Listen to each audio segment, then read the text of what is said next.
Hey everybody, welcome back to the Peptide Pulse, and today I want to talk about growth hormone peptides as a whole, because this is one of the most talked about and also most misunderstood conversations in the peptide space. I have patients, clients, people all over the world that are asking about these compounds all the time. They want to know, what helps with recovery, what helps with body composition, what helps with lean mass, what helps with sleep, what helps with feeling younger. And so most people are hearing peptide names and honestly not understanding the framework that's actually behind them. And that's really where the conversation and even the confusion starts. Because, if you don't understand the difference between the major categories when it comes to growth hormone peptides, then every peptide just kind of sounds like the next promise. So today, I really want to simplify this. I want to take it back so that you have a better understanding. I really want to walk you through what growth hormone peptides are, how to think about growth hormone releasing hormones, peptides, versus growth hormone releasing peptides. That's right. They're two different things. Each peptide is a little bit different, and I know it can get confusing. So I really am going to slow this down so you have a better understanding. Where the major players fit, why certain peptides get more attention than others, and how clinicians should really think through patient complaints or how you're thinking through the things that you're dealing with without overcomplicating the overall conversation, because there is a lot of noise out there. So again, this is about creating simplicity, helping you to have a better understanding. One of the best lines from literature says that the decline of growth hormone secretion observed in aging is actually associated with your body composition. And so really what that means is, like, as you age, less growth hormone is being produced or secreted from your pituitary gland. And because of that, your body's not going to hold on to that composition, that muscle tone, which actually muscle tone isn't real, but it's going to create muscle density loss over time. And that research actually helps to explain why this conversation is so relevant in the first place.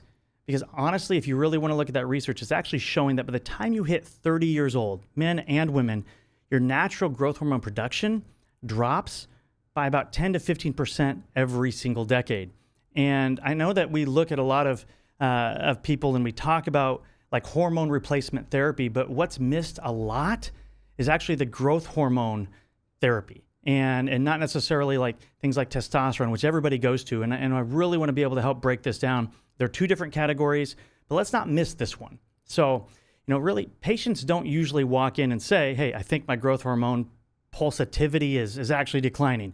Wait, this thing's not working, right? So, what they do say is, I don't recover like I used to. I cannot lose that abdominal fat that used to come off like super easy.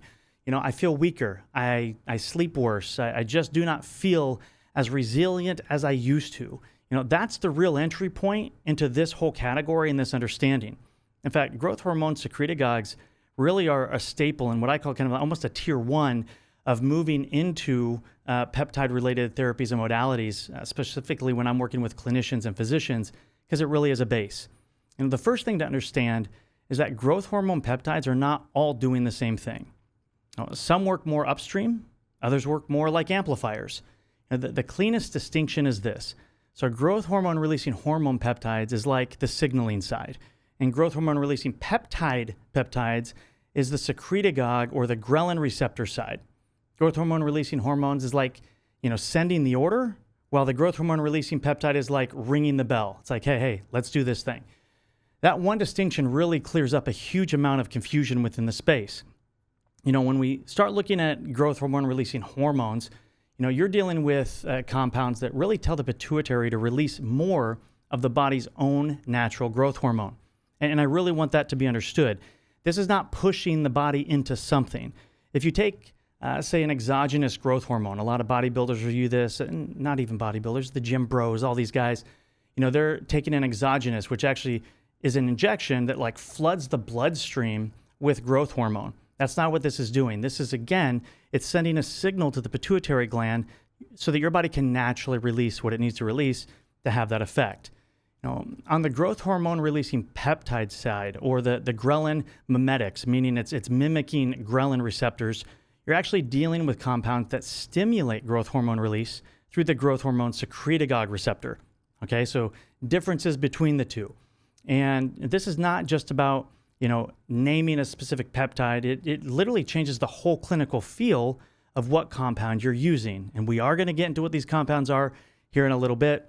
But just understand, again, we've got some that are sending the signal, some are ringing the bell. We just need to bring that clarity. There's a real reason why one of the classic papers on this subject states that ghrelin stimulation of growth hormone release and appetite is mediated through the growth hormone secretagogue receptors. And I know you're going to ask which peptide is which. We'll get there, don't worry. That line actually comes from Sun and colleagues in PNAS, so it's PANS, and it helps us, it's PNAS, just kidding, PNAS, I said it wrong. That's right, I'm human. But this research actually helps remind us that some of the compounds are tied not to growth hormone release, but to actual hunger signaling. And there's a big distinction in that. So right away, this tells you something very important. Not all growth hormone peptides are equally clean. And I'm not talking about dirty, clean, black market, gray market. It's how they respond to a system, a direct signal, or sometimes even an indirect signal. Not all of them are equally selective, and not all of them should be discussed with patients in the same way. So this category gets attention because it lives right in the middle of some of the most common complaints in longevity, performance, and wellness. So think about this from recovery, body composition, visceral fat. And again, just so that you have an understanding, visceral fat, that's not that fat that you see on the outside. It's that fat that's internal, surrounds the organ tissue. That visceral fat increase can increase the risk for heart disease, liver disease, pancreatitis, a lot of these other issues. So that's a big one. Sleep quality, lean mass, resilience, that recovery, and growth hormone physiology, it really matters within all of these categories and how you choose which you're going to use. It's not that simple. I go to the gym often. I love to work out, but I can tell you when I'm at the gym and I have guys come up to me or in just general conversations like, oh, dude, you got to take CJC 1295. Oh, you got to take Samorelin, or you got to take Tesamorelin, or you got to take, it's like, why? Why this one, why that one? Just because you had a specific result doesn't mean that it's going to work for every single person. There's different needs, which I obviously will continue to say, as always, there needs to be guidance. Don't just buy this stuff and start, because there can be dangers associated with these as well. Make sure you have guidance. As growth hormone signaling declines with age, changes in body composition, function, they become more noticeable. That does not mean that every aging symptom is actually a growth hormone problem. It's just one of the common things that happens. But it does mean that growth hormone peptides become a very attractive category for clinicians, for patients looking at recovery. It does mean growth hormone peptides become a very attractive category for clinicians and patients looking at recovery, adiposity, and age-related change. Now, when I talk about adiposity, that's like fat tissue. It's the concentration of that fat tissue, both on the inside and outside, surrounding those organs, and the external. So the problem is that the marketing conversation has moved faster than the framework conversation. Meaning, so what happens here? People hear peptide names. They hear outcomes. They hear stacks. But they never get taught how to actually think through the process of which is going to be best for them. And quite honestly, I think that matters more than anything, because not everybody is exactly the same. Not every symptom, not every category that you're coming to saying, hey, I want this, is going to give the same result. So on the growth hormone releasing hormone side, so again, growth hormone releasing hormone peptides, the main names that tend to come, yep, that's right, here we go, you've been waiting for this, that tend to come up are Samorelin, Tesamorelin, and CJC 1295. On the growth hormone peptides or secretagogue side, the main names people talk about are ipamorelin, hexarelin, and MK677. Now, these names are often grouped together as if they are basically interchangeable. And I want you to know something. And listen, they are not. Tesamorelin is probably the most evidence-anchored conversation in this category. And so really in human trials, what tesamorelin has shown is that it reduces visceral fat in that setting, and it actually is studied for, and the paper summarized in talking about this. This is really cool, guys. Now listen, tesamorelin, the study on this, it reduces visceral fat by up to approximately 18%. That's right. That's quite a bit. We all hear about like the GLPs and all these other products, but tesamorelin in and of itself helps reduce that visceral abdominal fat internally, which can help. And again, don't quote me, I'm just giving you information, but if we know that we reduce visceral fat here, again, just listen, that decreases risk for things like heart disease. It decreases risk for issues with the abdominal, helps with the liver, helps with multiple organ processes because you're reducing that fat tissue internally. It's important. CJC 1295 gets a lot of attention because it has been published and honestly in the human endocrine data showing sustained increase in growth hormone and IGF-1. And so this research, again, describing this sustained dose-dependent increase in growth hormone IGF-1 levels is huge because it's going back to data, because what do we hear all the time? Oh, there's not enough research on these peptides. There is research. But again, you have to look at then what do you do? How do you test? You want to make sure that these things are right. Ipamorelin, again, it's another popular growth hormone because people often talk about it as a cleaner secretagogue in that conversation. Hexarelin, much stronger, but it's also very clean. Not quite as clean as ipamorelin.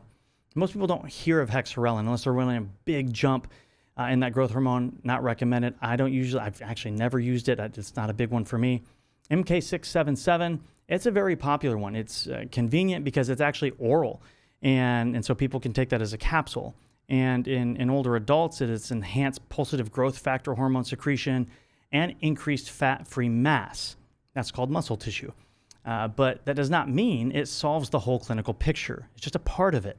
Again, we've got to look at really what that person is needing when they're starting to take one. So this is the part people need to really hear. So I want you to listen in on this. These peptides live in the same family conversation, but they are not all doing the same job. Did you hear that? These peptides live in the same family conversation, but they are not doing the same job. One of the biggest mistakes people make in confusing mechanism with evidence. Did you hear me? One of the biggest mistakes people make is confusing mechanism with evidence. Mechanism is what the compound is supposed to do. Evidence is what it actually is shown to do. And that's a very important distinction. Tesamorelin has the clearest outcome data in humans on defined clinical settings. So it's shown that it actually does that with that visceral fat breakdown. CJC 1295 has obviously useful human endocrine data showing growth hormone and IGF-1 changes in healthy adults, whereas like MK677 showed increases in pulsative growth hormone secretion and fat-free mass in healthy older adults. So again, there is data and research that shows these things. A lot of the other growth hormone peptide conversations, especially in the wellness and performance spaces, is a mix of physiology, practitioner experience, and honestly, it's not what we're looking at, but rather than the same quality of outcome data. So it's almost like they're taking these other products and they're trying to push them into the same categories. And they're not. You have to look at the differences. So that does not mean that it's useless or not that these other products don't work. It just means clinicians should actually stop pretending, or people should stop pretending when they're utilizing these, that all of the evidence is equal. Some peptides have a chart. Some mostly have just a story. Samorelin is actually another one that's great. It's actually been utilized for adolescents and hypogonadism. So it's helping with height, and there's specific dosing protocols. Now, I'm not sitting here telling you to, if your child isn't growing fast enough, to go find Samorelin and start injecting it. There must be clinical guidance, and there's a proper way to do things and an improper way to do things. So again, a lot of these stories that we hear does not mean it's going to work across the board. Now, inside the broader growth hormone peptide conversation, CJC 1295 deserves some special attention. Why? Because it exposes a lot of the confusion within the category. So what does that mean? We look at CJC, and it sits on that growth hormone releasing hormone side of this conversation. It is a modified analog, okay? So meaning it's been shifted and changed slightly, designed to prolong the signaling effect. So your body produces growth hormone. This specific one, CJC 1295, has been slightly modified so that signal can actually last longer. And this is where people will see CJC DAC or CJC no DAC. And again, what does that mean? What's DAC versus no DAC, and why does it matter? So these are not interchangeable conversations, meaning there is one or there's the other. No DAC is the shorter acting pulse style discussion, meaning it's going to go really fast. It's going to get into your system. The half-life is very, very short. DAC, which means drug affinity complex, is the longer exposure discussion. So again, it's going to last longer within the system. And in fact, the no DAC is going to last, it can last a few hours, whereas DAC can actually last up to like 6, even 7 days within your system. So if you have something that has the drug affinity complex, you definitely do not want to be dosing that every single day, or even 5 days on, 2 days off, or switching up that dosing. The simplest way to explain this is no DAC is like a knock on the door, and DAC keeps that messenger in the building much longer. So they knock on the door, they come in, and they have a great conversation. Sometimes they last and stay longer than they want. And then the next messenger comes if you're doing too much too quick. That longer exposure is exactly why CJC gets so much attention. It is also why clinicians really need to be more precise, and that's right, precise is key when they start talking about it or even recommending it. Because when somebody casually says CJC and you should just use it, that does not tell you enough. It says, which version is it? What's the exposure profile? What is the actual goal? What is the patient or the person experiencing when they're on it? Human studies showed sustained growth hormone and IGF-1 elevation with CJC 1295, and growth hormone pulsatility was still preserved. So that is part of why it became such an important peptide in this conversation, why kind of everybody jumps to it. It's showing that it boosts it and it works. But CJC is also the place where people start to get misunderstood reactions. Some of these reactions are just local site injections, and that can be formulation issues, so that redness within the belly or the injection site. Some are vascular or even systemic effects like warmth, flushing. Some are even downstream effects on growth hormone and IGF elevations like edema, puffiness, or even glucose drift. So shifting that glucose, there can be some serious effects. That's why, again, you must have guidance when utilizing this. Don't just randomly start taking this. You also have to look at your source. If you have a bad source, what can happen is, drug affinity complex or no DAC, what can happen is these peptides, these amino acid chains, if they're reconstituted wrong, or there's other additives or impurities within there, these amino acids can flip on each other. They can become proteins, they can coagulate, and they can have adverse reactions, and then your body is going to have a bad reaction. So with that, it's a smarter framework than just saying, hey, I reacted badly to something. There is one of the biggest mistakes in this category that people say, I just had a bad reaction. When a patient or somebody stops responding, people automatically assume the answer is more. Like, I just need to take more of it, or it's not working for me anymore. Sometimes the body isn't going to accept it. Don't think more dose. Don't think more frequency. Don't think more stacking. Honestly, it becomes a little bit more complex, and there has to be a better understanding. It's not the answer to give more, stack more, and do more. Sometimes the issue is the wrong peptide for the wrong complaint or the wrong situation. Sometimes the issue is appetite and glucose baggage on the ghrelin side, and sometimes the issue is fluid retention. Sometimes the issue is product quality or the formulation complexity. Maybe it's flipped over. Maybe it reconstituted wrong. So there could be some issues there. Sometimes the issue is that the patient's goal was never actually clear in the first place. This is why the patient complaint or the patient's process of what they're bringing to you matters more than the actual hype around the vial or the product. You want to start with that complaint. Whatever you're sitting here, it's like, hey, I've been told to take this. Well, why? Why were you told to take it? Did you even ask? Was it even on your radar? And all of a sudden you saw somebody walking in that you're like, oh, they're lean, they're ripped, they're jacked. This is where I want to be. That doesn't mean you should do what they're doing. Again, if the patient says, I do not want to recover, or I don't recover well, think things like sleep, repair, pulse quality, training tolerance. Are you working out too much? Are you not recovering fast enough? And what is the resilience there? If a patient says, my belly fat will not move, it's just stuck, think body composition, visceral fat biology, insulin context, and where the best evidence actually sits for those specific things. If the patient says, I just feel weaker, like I've been in that place, I just don't feel strong anymore, like I just not getting there. Think of like the lean mass preservation. So when your body breaks down fat tissue and also muscle tissue, there's a reason why this happens. As we age, that growth hormone isn't preserving that muscle tissue the same way. It's just not. It just doesn't do it. And so what we need to do is we need to preserve that. And that's where growth hormone actually comes in. It actually increases the recovery reserve. And whether that whole foundation is off or not, could say, hey, maybe we're going to utilize this growth hormone or this growth hormone secreting peptide. And so if the patient says things like, hey, I'm hungry all the time, I'm puffy, my glucose is creeping up, if they're checking that or seeing it, that could and should immediately make you more cautious about the certain secretagogue conversation that they're on.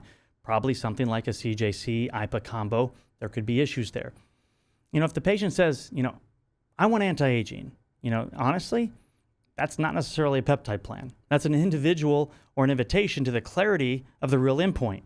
That patient gives you a headline like, hey, I just want anti-aging, I want longevity.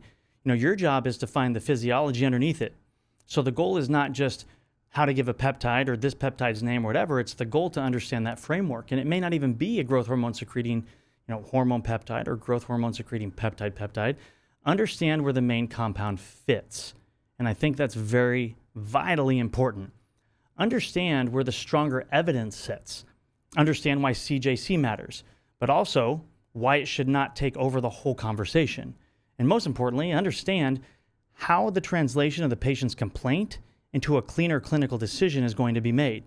Because once you do that, the whole category gets less noisy. There's less hype, there's less guessing, there's less confusion, and a lot more clarity on what you should actually be doing. That is really the point. It's not just more peptide talk or more stacking, it's better peptide thinking. So I just want to say thank you so much for listening.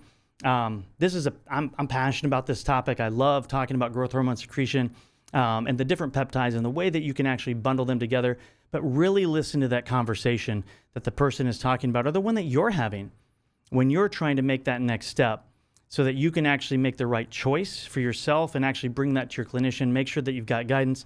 Thank you again. I look forward to seeing you on the next one.